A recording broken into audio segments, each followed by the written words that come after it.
Hello दोस्तों, मैं रघु सिसोदिया स्वागत करता हूं आपका अपने चैनल पर। जैसा कि हम सबके सुनने में आ रहा है, जियो के पैसा चूसने वाले इंजेक्शन का साइज अब और ज़्यादा बड़ा हो गया है।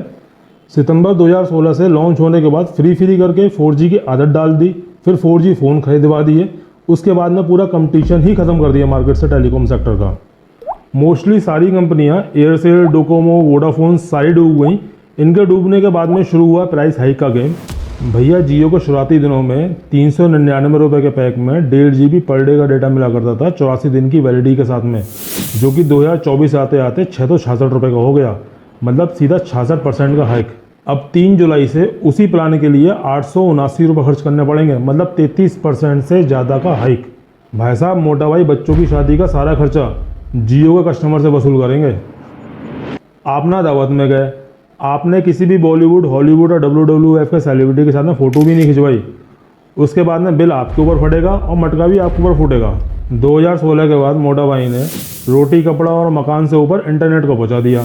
अब किसी को रोटी, कपड़ा, मकान मिले या नहीं मिले, पर इंटरनेट जरूर मिलना चाहिए। अब इसी का ये कंपनियां फ़ायदा उठाएंगी। जियो के साथ एयरटेल VIP बहती गंगा में हाथ धो रहे हैं। ये कैसे पीछे रहते? तीनों को वन शॉट में 50,000 करोड़ से ज़्यादा का फ़ायदा हो गया। हल्के में ले रहे हो तिगड़ी को, पूरे मार्केट का कंट्रोल उनके हाथ में है, कोई नहीं बचा है मार्केट में। इसलिए अब सबको कौन याद आ रहा है? BSNL, cell one. भैया, मेरी भी पहली सिम BSNL की थी, लेकिन जियो और एयरटेल के आने के बाद में हम सब ने BSNL से रिश्ता तोड़ना शुरू कर दिया।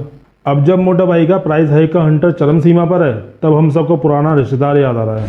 पूरे देश में BSNL की सपोर्ट में हैशटैग की बाहर आई हुई है, धरना प्रदर्शन चल रहे हैं, रैलियां निकल रही हैं। तो चलो फिर जान लेते हैं इस पुराने रिश्तेदार से रिश्तेदारी टूटी कैसे।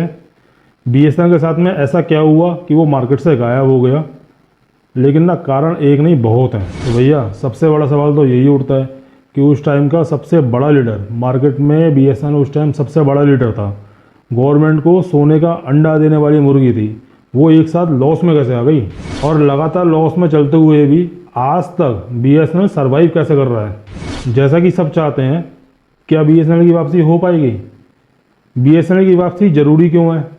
और इसमें रतन टाटा जी की क्या इन्वॉल्वमेंट है? तो चलो पलटते हैं हिस्ट्री के पन्ने और निकालते हैं इन सब सवालों के जवाब, वो भी सबूत के साथ। हवाबाजी कुछ नहीं करनी, यहाँ पे जो भी बात होगी वो सबूत और फैक्ट के साथ में होगी। इसलिए पहले ही बता रहा हूँ, वीडियो लंबा होने वाला है, 6 से 7 दिन लगे हैं सारे तार जोड़ने में। वीडियो को लाइक और चैनल को सब्सक्राइब जरूर कर देना, मेहनत बेकार नहीं जानी चाहिए। तो भैया, बात है अक्टूबर 2000 की, जब BSNL मार्केट में आया। उस टाइम एयरटेल, एस्कोटेल, आइडिया जैसे प्लेयर पहले ही मार्केट में थे, जो ज़्यादा फ़ायदा कमाने के लिए सिर्फ शहरों तक सीमित थे। लेकिन BSNL सरकारी कंपनी थी, उसे करना था जनता के लिए काम, इसलिए सस्ते प्लान के साथ मार्केट में आया और गाँव और पहाड़ों जैसी रिमोट लोकेशन पर उसने अपना नेटवर्क खड़ा किया। सबसे कम रेट में सर्विस देने के बाद में भी BSNL ने पहले ही साल में 747 करोड़ का ज़बरदस्त प्रॉफिट कमाया और उसके बाद से प्रॉफिट लगातार बढ़ता ही गया और 2004 और 2005 में 10,000 करोड़ से ज़्यादा का प्रॉफिट हुआ, जैसा कि आप टेबल पे देख सकते हैं। 2009 तक BSNL को टोटल 44,990 करोड़ रुपए का प्रॉफिट हुआ। सेंट्रल गवर्नमेंट की सोने का अंडा देने वाली मुर्गी थी उस टाइम BSNL। 70 से 75% शेयर था टेलीकॉम सेक्टर में BSNL का उस टाइम। शाम होने के बाद में BSNL के नंबर पे फ़ोन नहीं लगा करते थे, सर्वर इतना बिजी रहा करता था। आइडिया, रिलायंस, एयरटेल जैसे प्लेयर नई दुल्हन की तरह घूंघट करके बैठा करते थे BSNL के सामने। पर भैया, 2009 के बाद BSNL को 1823 करोड़ का लॉस हुआ। उसके बाद तो बस लॉस ही लॉस हुआ, लॉस पे इंटरेस्ट लग लग के लॉस हुआ।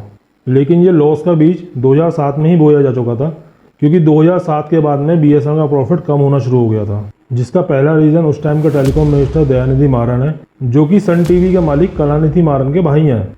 2007 में मीडिया में न्यूज़ आई कि दयानिधि मारन ने BSNL के उच्च कोटि के ऑफिसर्स की मदद से 323 हाई स्पीड इंटरनेट की लाइनें अपने घर में डलवा रखी हैं और उन हाई स्पीड इंटरनेट की लाइनों से टेलीकॉम मिनिस्टर दयानिधि मारन अपने भाई कलानिधि मारन के साथ सन टीवी को इंटरनेट की सप्लाई दे रहे थे। मतलब घर से BSNL के खर्चों पर सन टीवी चलाया जा रहा था। अब इस पर CBI इंक्वायरी होने लगी।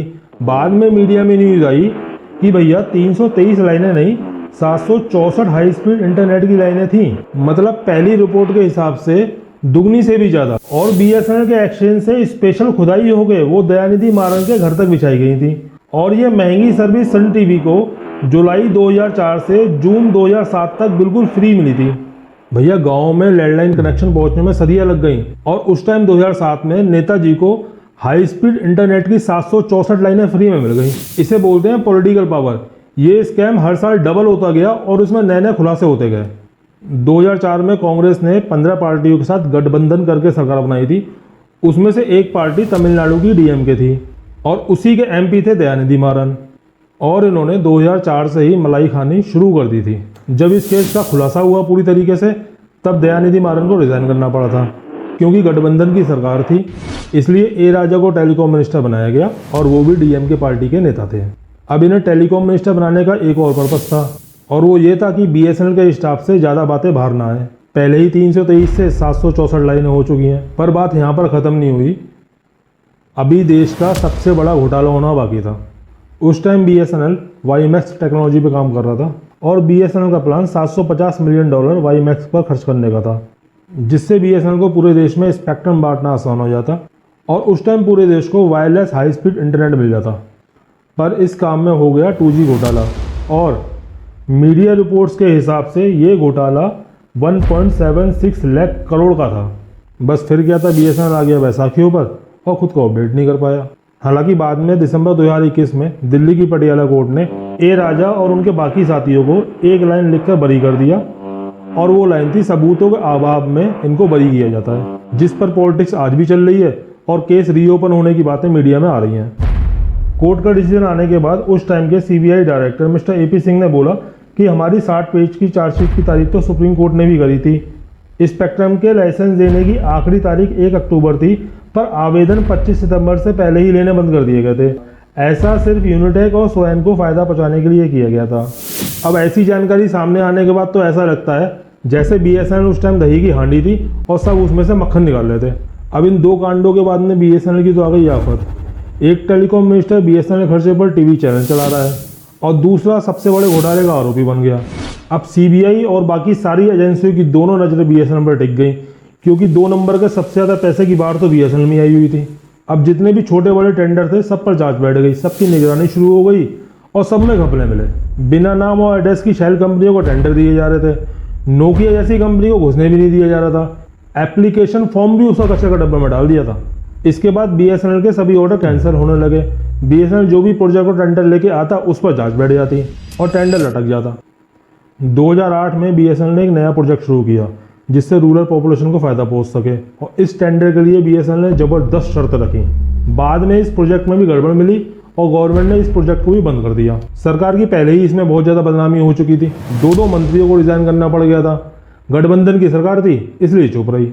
सरकार ने बीएसएनएल के सभी प्रोजेक्ट बंद कर दिए, यहाँ तक कि मशीनरी खरीदना भी बंद और टावर लगाना भी बंद। मतलब कुछ भी नया नहीं, जैसा है उसमें गुजारा करो। एम्प्लॉयज को बोला कि आप सुबह बिना नहाए ऑफिस आओ, यहीं पे नाश्ता करो और खाना खाओ, शाम को टिप टॉप होकर घर वापस चले जाओ। सैलरी हर महीने आपके अकाउंट में पहुंच जाएगी। इससे प्राइवेट कंपनियों को जबरदस्त फायदा हुआ। उन्होंने ठोक बजा के 3G की तैयारी शुरू कर दी। बीएसएनएल को डूबने का एक और रीजन था क्योंकि बीएसएनएल सरकारी कंपनी थी और उसके एम्प्लॉय को बात करने की तमीज नहीं थी।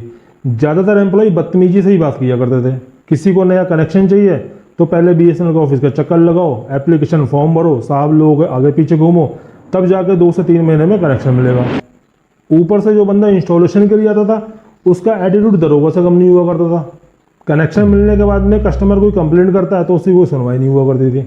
दूसरी तरफ प्राइवेट कंपनीज को एक फ़ोन करो तो सारा काम हो जाया करता था। इन सब के बाद रही सही के साथ जियो ने पूरी कर दी। इधर जियो 4G फ्री में बांट रहा था, उधर बीएसएनएल अपनी 2G की बैलगाड़ी मुश्किल से चला पा रहा था। बीएसएनएल के साथ एयरसेल डूबा, डोकोमो डूबा, वोडाफोन और आइडिया ने अरेंज मैरिज कर ली। एयरटेल मुंह फुलाए फूफा की तरह साइड में बैठा रहा, जो कि सिर्फ सर्विस के नाम पे पैसा मांग रहा था। 30 दिन में रिचार्ज नहीं किया तो इनकमिंग बंद। जियो का ऐसा तूफान आया था उस टाइम जिसमें 80% से ज़्यादा टेलीकॉम प्लेयर मार्केट से खत्म हो गए थे, जिनका आज भी कुछ अता पता नहीं है। एक और कारण था बीएसएनएल को डूबने का उस टाइम, जो था उसका आरपू, मतलब एवरेज रेवेन्यू पर यूज़र। बीएसएनएल का आरपू भी बहुत कम था क्योंकि वो गांव देहात और पहाड़ी इलाकों में सर्विस दिया करता था, जहां के यूजर्स महंगा प्लान लिया नहीं करते थे और सस्ते प्लान के साथ में बीएसएनएल को वहां पे काम करना पड़ता था, इसलिए उसका आरपू भी बहुत कम था। ऊपर से मोटी मोटी सैलरी पर 1,60,000 से ज़्यादा एम्प्लॉयज है। बिना कमाई के मोटे खर्चे डुबा ही देंगे, पर जो घोटाले हुए उसमें ये बेचारे एम्प्लॉयज कर भी सकते थे। परिवार तो इनको भी पालने थे अपने। पर भाई कुछ भी हो, बीएसएनएल बंद नहीं होना चाहिए क्योंकि अब बीएसएनएल की जरूरत सबको दिख रही है। ये प्राइवेट प्लेयर कपड़े तक उतार लेंगे हमारे, अगर मार्केट में कंपटीशन नहीं रहा तो। ले दे के 2 ही कंपनियां बची हैं, जियो, एयरटेल और वीआई। टेलीकॉम सेक्टर का जियो के पास 40 से 45% शेयर है, एयरटेल के पास में 30 से 35% शेयर है, वीआई के पास में 10 से 15% शेयर है। ये तीनों एक टेबल पर बैठकर जो रेट फाइनल कर देंगे मार्केट में वही चलेगा और वही सबको मानना पड़ेगा। और अब इन तीनों में कोई कंपटीशन भी नहीं है, ये तीनों मिल बांट के मलाई खाना चाहते हैं और बेचारी जनता के पास में दूसरा कोई ऑप्शन बचा भी नहीं है। इसलिए इनको काबू में करने के लिए बीएसएनएल का खड़ा होना बहुत जरूरी है। इतना शुक्र है मोदी सरकार बीएसएनएल को लगातार फंडिंग कर रही है, जिस कारण बीएसएनएल बचा हुआ है और उसकी वापसी की पूरी उम्मीद है। मोदी सरकार ने बीएसएनएल को 2019 में 69,000 करोड़, 2020 में 19,53,000 करोड़, 2021 में 79,47,000 करोड़, 2022 में 1,64,000 करोड़, 2023 में 52,937 करोड़ और 2024 आते आते 82,916 करोड़ की फंडिंग करी है। इन 5-6 सालों में टोटल 3,53,000 करोड़ की बीएसएनएल को फंडिंग करी जा चुकी है और सरकार अपने टाइम में बीएसएनएल के बंद होने का दब्बा अपने ऊपर नहीं लगाना चाहती, इसलिए भाई सरकार का साथ तो पक्का है। दूसरी तरफ रतन टाटा जी की कंपनी टीसीएस भी बीएसएनएल को उठाने में लगी हुई है, क्योंकि 2024 में 4G के लार्ज डाटा सेटअप के लिए टीसीएस को सरकार ने 1,500 करोड़ का टेंडर दिया है। टीसीएस का बोलना है 2024 में हम बीएसएनएल का 4G का सेटअप लगा देंगे, उसके बाद में उसी हार्डवेयर पर सॉफ्टवेयर अपडेट करके 5G भी चला देंगे। और जब टाटा ये बोल रहा है तो मतलब वो कर सकता है। 3 जुलाई को जियो ने जो 25 से 40% तक रेट बढ़ाए हैं, अगर 2 महीने बाद वो उसका डबल भी कर देना तब भी हम कुछ नहीं कर सकते, क्योंकि भारत का संविधान उसको ये करने की आज़ादी देता है। अब बीएसएनएल की वापसी के लिए लोग उम्मीद लगाए बैठे हुए हैं। सबसे बड़ी बात, पब्लिक बीएसएनएल के साथ में खड़ी है और उसकी वापसी चाहती है। जियो और एयरटेल से परेशान होकर कुछ एरियो में तो लोगों ने नंबर पोर्ट कराना भी शुरू कर दिया है बीएसएनएल में, क्योंकि सबको पता है ये प्राइवेट कंपनियां अब अपनी मनमानी चलाएंगी और इस तरह की नफरत अब पब्लिक के मन में आ चुकी है। और ये टाइम बीएसएनएल की वापसी के लिए सबसे बढ़िया है। अगर इस टाइम बीएसएनएल मार्केट में पूरी तरीके से आ गया तो झंडे गाड़ देगा और पूरा मार्केट का शेयर कब्जा के बैठ जाएगा। और अगर ऐसा हुआ तो प्राइवेट कंपनियों को अपने रेट कम करने पड़ेंगे, बढ़ाने की तो बहुत दूर की बात है। तो चलिए दुआ करते हैं बीएसएनएल बाउंस बैक करे। यहाँ तक वीडियो देखने के लिए आप लोगों का बहुत बहुत धन्यवाद।